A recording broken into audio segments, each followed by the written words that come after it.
ების გაღვიძება და ტრანსფორმაცია, შინაგანი სიმშვიდის მოპოვება და პიროვნული განვითარება, სტრესის მართვა და ფსიქოლოგიური კეთილდღეობის მიღწევა, ურთიერთობის გაუმჯობესება და შინაგანი ძალის აღმოჩენა. რადიო იმედის ეთერშია ანზორ უდიშარიას ეზოთერული პოდკასტი შინაგანი ხმა. მოგესალმებით. ძალიან მნიშვნელოვანი პერიოდში ვიმყოფებით, ძალიან ახლოს არის უკვე აღდგომის დღესასწაული და გუშინ მქონდა ხარების დღესასწაული. მე გილოცავთ და მინდა რომ ყველა ჩვენი მსმენელი და მაყურებელი იყოს სიხარულით სავსე. ამას ეძღვნება ჩვენი გადაცემაც და აქედან გამომდინარე არის ის თემების ჩერჩეული, რომელსაც ყოველკვირეულად გაწვდით. დღევანდელი ჩვენი თემა ძალიან მნიშვნელოვან გავლენას ახდენს ჩვენს ცხოვრებაზე და ეს არის სხვადასხვა სახის უფლებები, რატომ ვერ ვაღწევთ წარმატებას იმისთან მიუხედავად, რომ საკმარისი განათლებაც გვაქვს. საჭირო შეხედულებაც, ყველაფერი არსებობს იმისთვის, რომ მქონდეს სწორი წარმატება, მაგრამ ეს წარმატება, კეთილდღეობა მაინც არ მოდის. რაღაცა ყოველთვის აბრკოლებს, ხელს უშლის. შეფერხებები და წინააღმდეგობები გვხვდება გზაზე და ხშირად ამბობენ ხოლმე ჩემთან მოსული ადამიანებიც ის რაც უნდა გამოვიდეს ერთ კვირაში, ჭირდება ხოლმე 2-3 წელი, რომ ეს შედეგი მივიღო. კი, მაინც ვიღებთ, მაგრამ დაგვიანებით. რა შეიძლება იყოს ამ ყველაფრის მაპროვოცირებელი პრობლემის შემქმნელი? ჩვენ ამ ყველაფერს დღეს ასე თუ ისე მიუახლოვდებით თუ ვერ ამოვწურავთ. პირველ რიგში ძალიან დიდი მნიშვნელობა ექცევა ჩვენს ენერგეტიკულ სიჯანსაღეს, ჯანმრთელობას.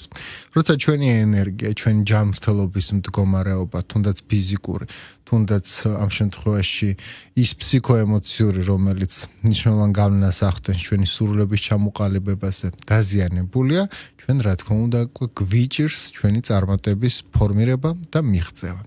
მეორე ყველაზე მნიშვნელოვანი პრობლემა ეს არის არასწორად ფორმირებული სურვილები, მიზნები და გეგმები.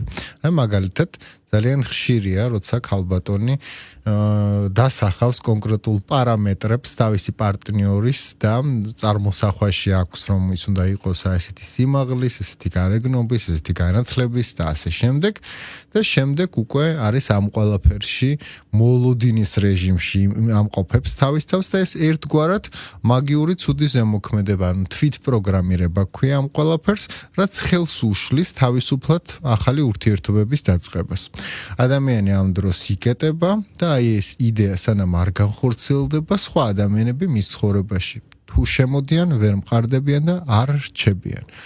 ისევე როგორც წარმატება კარიერა კეთილდღეობას ეხება, როცა ადამიანს წარმოსახვაში აქვს კონკრეტული ფორმა, რომ აი ესეთი ხელფასი უნდა ქონდეს, აი ესეთი კაბინეტი უნდა ქონდეს, ესეთი თანამშრომლები უნდა ყავდეს, ესეთ გარემოში უნდა იყოს და ეს მენტალური პროგრამა, ეს მენტალური წარმოდგენა არის ძალიან ესეთი კონსტრუქციული, შესაბამისად ადამიანს უჭირს ხოლმე რომ წარმატებით დატკბეს, წარმატება მიიღოს, ან ზოგადად შემდეგი კეთილდღეობები მიიღოს, იმიტომ რომ ეს აზრი, ეს ცნობიერებაში ეს ფორმულა იკავებს ისეთ ადგილს, რომელიც სხვა კეთილდღეობებს ხელს უშლის, რომ ადამიანთან მოვიდეს.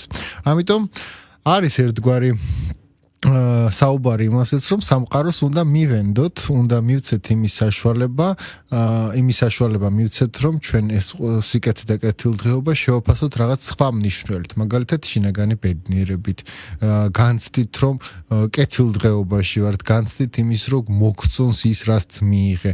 თუ შენ აი ამ შეფასებას წინასწარ უკვე გარკვეულ ფორმატს აძლევ, ხელი ამ შემთხვევაში გეშლება. აი ამ მენტალური კონსტრუქციების დაშლა ძალიან ხშირად საჭირო ხდება ხოლმე ჩემს პაციენტებთან, იმიტომ რომ ძირითადი პრობლემების წარმომქმნელია. მესამე პრობლემა, რომელსაც არც ისე იშვიათად ვაწყდებით, ეს არის განმეორებითი პრობლემები. მაგალითად, როცა ადამიანს გონია, რომ თუ ერთ ადამიანთან წარუმატებლობა ჰქონდა, მეორესთან, მესამესთან, ან ერთ სამსახურში ესე მოხდა, ცუდად წარემართა, ასე ვთქვათ, მისი მუშაობა იქ და შემდეგში ესე განვითარდა 2-ჯერ ან 3-ჯერ, ადამიანის ცნობიერებაში ყალიბდება კოდი, გამოცდილება, ანალოგიის პრინციპით, რომ შემდეგშიც ესეთი წარუმატებლობა და ამ შემთხვევაში გაუგებრობები იქნება მის ცხოვრებაში. აი ამ ყველაფერსგან ამ სამი ძირითადი კვანძი, რომელიც ყველაზე ხშირად გვხვდება ხოლმე ჩვენ პრაქტიკაში, სასურველია განთავისუფლება და გაწმენდა. ამ ყველაფრის საშუალებას კი სწორედ ეს კვირეული გვაძლევს, რომელშიც ახლა ვიმყოფებით, სანამ მინდა აღდგომის დღესასწაული მოვა, ჩვენ შეგვიძლია რომ სპეციალური მარხვის მეთოდით, ლოცვების მეთოდით, ან არსებობს ესეთი აღთქმის მეთოდით ჩვენ აი ეს ყველაფერი საკუთარი თავიდან გამოვიტანოთ, გავიწმინდოთ და გავთავისუფლდეთ.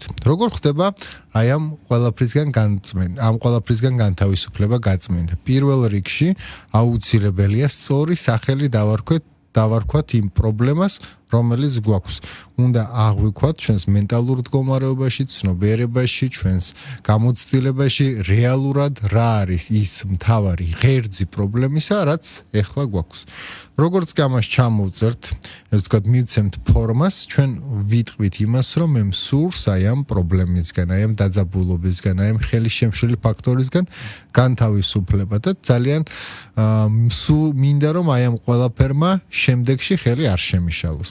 შემდეგ იწყება ლოცვითი, ან მედიტაციური, ან ნებისმიერი მოქმედების შერჩევა, რომელიც თქვენ ინტუიციურად სურვილისამებრ მოგივათ. შეიძლება თუ არ იცით და არ გაქვთ გამოცდილება, ითხოვოთ რომ სიზმარში მოგეწოდოთ ეს ინფორმაცია, რისი გაკეთება იქნება თქვენგან სასურველი და აუცილებელი და შესაბამისად მიიღებთ კონკრეტული ძალებისგან დავალებას, რა უნდა გააკეთოთ იმისთვის, რომ შემდეგ ცხოვრებაში, მომავალში ხელი არ შეგიშალოთ აი ამ პრობლემებმა. ეს არის ძალიან მარტივი და პირველი მექანიზმი. მეორე და ასე ვთქვათ, ძალიან სასიკეთო ენერგიის მომცემი, ეს არის სურვილების სანთელი. თქვენ ყოველ დღე შეგიძლიათ კონდეთ ამ შემთხვევაში დღესასწაული შეგიძლიათ ეს შექმნათ. არსებობს ერთი მარტივი რიტუალი, როცა ჩვენ შეგვიძლია წარმატების და კეთილდღეობის ენერგია შემოვიპატიჟოთ ჩვენს საცხოვრებელში, შეგიძლიათ იყიდოთ მარტივად პატარა ნამცხვარი, შეიძლება ეს იყოს ტორტი, გრანდიოზული, ან ასე შემდეგ, ან თო ცანთელი ჩაიფიქროთ თქვენი ის სურვილი, რომელიც გაქვთ, განთავისუფლება კონკრეტული პრობლემისგან და ჩააქროთ, გაუნაწილოთ თქვენს მეგობრებს, ახლობლებს, თანამშრომლებს და ასე შემდეგ. ეს მარტივი მოქმედება, თუმცა ძალიან ძლიერი ენერგეტიკულად და საუკუნეების მიერ გამოცდილი, რომ თქვენ ჩაფიქრებული სურვილი სანთელით ტორტზე სრულდება, ამ ყველაფერს სწრაფად აღასრულებს. თქვენ შეგიძლიათ მარტივად ეს მოქმედებაც გამოიყენოთ თქვენი წარმატებისთვის. მე დაგემშვიდობებით დღეს და ჩვენ ძალიან მალე შევხვდებით ერთმანეთს შემდეგ. სამშაბათს კიდე გავაგრძელებთ საუბარს, როგორ გავბედნიერდეთ.